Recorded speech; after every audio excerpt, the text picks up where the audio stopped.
और एक पशुपति नाग के मन पूजन में लगने वाली बात, ये तो अपनी करो। दो चीजें अपनी हो, एक प्रसाद एक बाती भी अपनी, बाती अपनी। कितना सुंदर प्रसंग है। स्कंद पुराण का यह प्रसंग आपने पहले भी सुना होगा।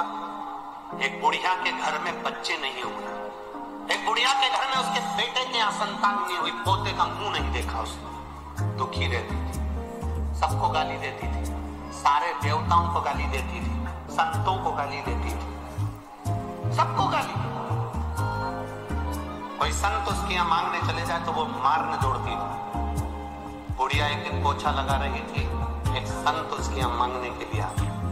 बुढ़िया ने पोछा लगाते लगाते वो पोछा ही उठा के संत को फेंक के मार दिया।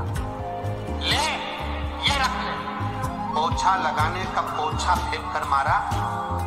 उस पोछे को संत ने उठाया, धोया, धुलवाया, धुलवाकर उस पोछे को धुलवाने के बाद उसकी जो चिंदी थी उसको मट कर दिया लगा दिया। आज मालूम नहीं था संत को कि शिवरात्रि है, मालूम नहीं पड़ पाया, उसने बस दिया लगा दिया। भगवान के आगे नहीं, बस प्रकाश करने के लिए उसने दिया लगाया था। जिस झोपड़े में रहता था वहां शिवलिंग था, वहीं पर दिया लगाकर बैठ गया।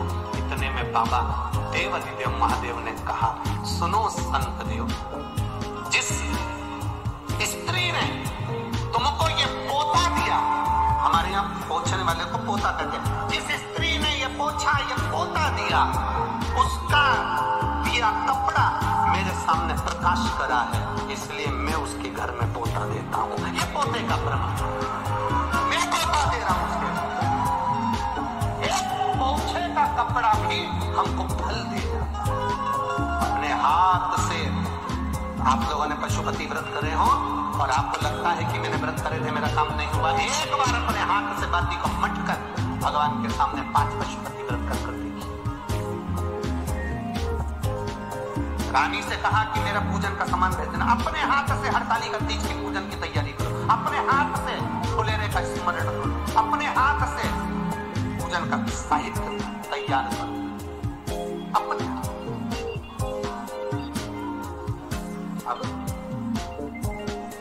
अब यहाँ उसने अपनी रानी से कहा मुझे सामान ला दो। रानी ने नौकरानी के हाथ, दासी के हाथ सामान भेज दिया पूजन का। आकाशवाणी हो गई, मेरी रानी ने शिव का अपमान कर दिया, इसको बाहर निकाल दिया गया, तर बतर होकर खड़ी रही। शिव का आप भजन करो ना करो, रानी केवल नौकरानी के हाथ, दासी के हाथ सामान भेज देती, चल जाती।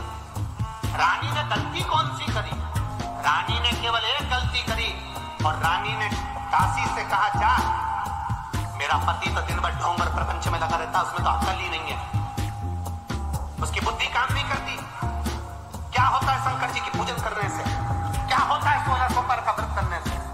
आप नौकरानी के हाथ सामान भेज देते, चल जाता, आप दुकान पे से सामान भेज देते, चल जाता, और आप मुख से शंकर की निंदा तो नहीं करते।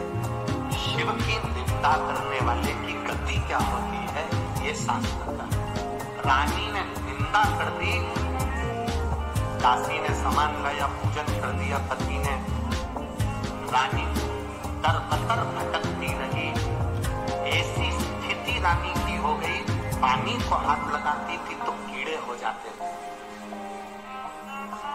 किसी के यहाँ काम करती थी तो मटके फूट जाते थे। एक साधु ने देख लिया, ब्राह्मण ने देख लिया कि रानी की दशा बड़ी विचित्र है, पानी को हाथ लगाते पानी में कीड़े पड़ जाते।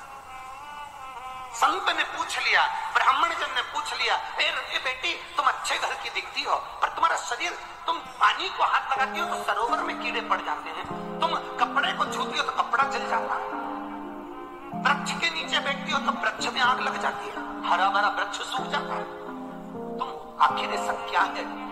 रानी ने कहा, मैंने अपने पति ने पूजन का सामान मंगवाया था, मैंने नौकरानी के हाथ, सेविका के हाथ भेज दिया, उससे मेरी ये दशा हो। किसी के हाथ से भी भेजा जाए, ये कभी हो ही नहीं सकता। मां अंदर रोटी बना रही है, दरवाजे पर मांगने वाला कोई खड़ा है भूखा। मां ने अपने बेटे से कहा कि ये रोटी लेकर जा, और उसको देकर बेटे ने रोटी दी, तो मां के हिस्से में पुण्य नहीं आएगा क्या? अरे बोलो तो जम के, मां के हिस्से में पुण्य नहीं आएगा क्या? मां के हिस्से में पुण्य आएगा, क्योंकि रोटी मां ने बनाई है। मां ने कहा बेटा जा रोटी देकर आ, मां के हिस्से में भी पुण्य है, और जिसने दिया उसके हिस्से में भी पुण्य है। तो यहाँ अगर तुमने नौकरानी को भेजा कि ये सामान रख के आओ, पूजन का सामान देकर आओ, तो इतने में तो तेरी ये गति नहीं होना चाहिए थी, तेरे ऊपर इतना बड़ा दोष नहीं होना चाहिए, तेरी ये गति होना ही नहीं चाहिए।